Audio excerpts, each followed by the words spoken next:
so there's kind of there's about like 2,000 types of species of starfish, but they would usually call them sea stars. It's pretty cool how these things eat because they pretty much take their stomach out of their mouths, and that's how they engulf like clams or any like mollusks. So like sea clams, and what they would do, they would just kind of pry it open, and then they would kill it with an acid that they kind of shoot out of their mouth, and it digests it. And then once they're done eating, they kind of shove their mouth right back into their stomach, and that's how they digest it. So I'm going to be explaining to you guys a little bit about the structure and the class they're in. The adults are recognized by their radical symmetry, and well-known species of this are sea stars, sea urchins, sand dollars, and sea cucumbers. They are star-shaped. They belong to the class Asteroidea. They have a central disc and 5 arms, but some of the species have a larger number of arms. The arbora, or the upper surface, may be smooth or spiny and is covered with overlapping plates. They have 2 feet that operate as like a hydraulic system, so they can move around, and a mouth right at the center of the oral and lower surface.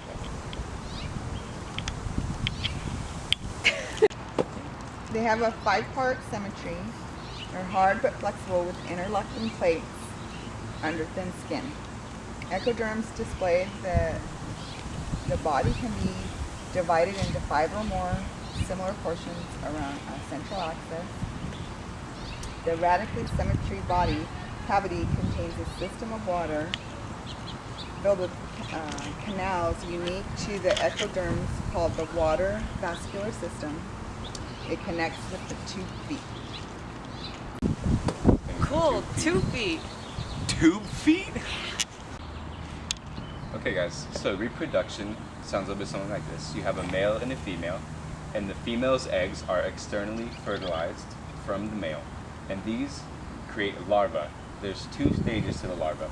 The first one is the bipinnaria, to where the larva is just a platonic, free-floating little thingy, and it has cilia to help it move and to help it latch on to little food things. The second stage is the brachyolaria, and when this stage, it grows 3 little appendages or arms at the front end of itself to help its movement a little bit more.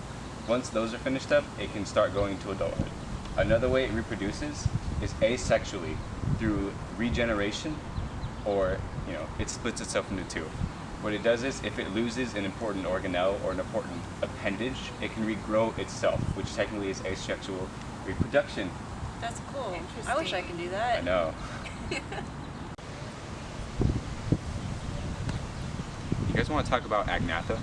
All right. Let me tell you guys about this thing called a hagfish. So there's about 76 species of these things.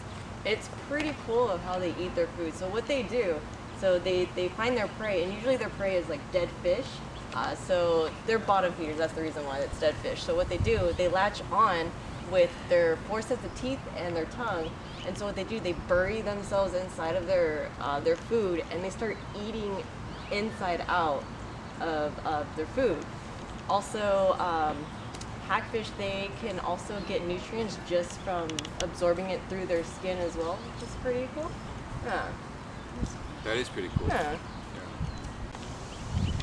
Alright, so Agnatha is a superclass of jawless fish, phylum Chordata, consisting of both present and extinct species. The body of the hagfish is covered in skin with neither dermal or epidermal scales. The skin has slime glands. The slime glands act as a defense mechanism and can sometimes clog up enemies' fish's ears. Is that cool or what? That is way cool. Yeah. The Agnatha's body symmetry is bilateral symmetry, which means it can be cut from the head to tail, and both sides will be the same. They need rock bottom 1 inch of sediment to lay their eggs. Wow, that's pretty cool, right? Way cool. Here we go again. Most of these species are hermaphrodites, which means they have both the ovaries and the testes to reproduce. So it all starts out with a bedrock, right? A nest that they build, and then they externally fertilize their eggs, and usually they have about 30 in a life cycle. Once these eggs are out, the adults die because fungi goes into their organs and kills them.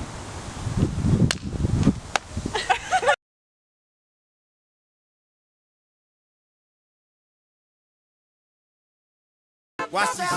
Go. Whoopie doo scoop. Scoop dee dee whoop. Whoop dee scoop dee poop. Poop dee scoop dee whoop.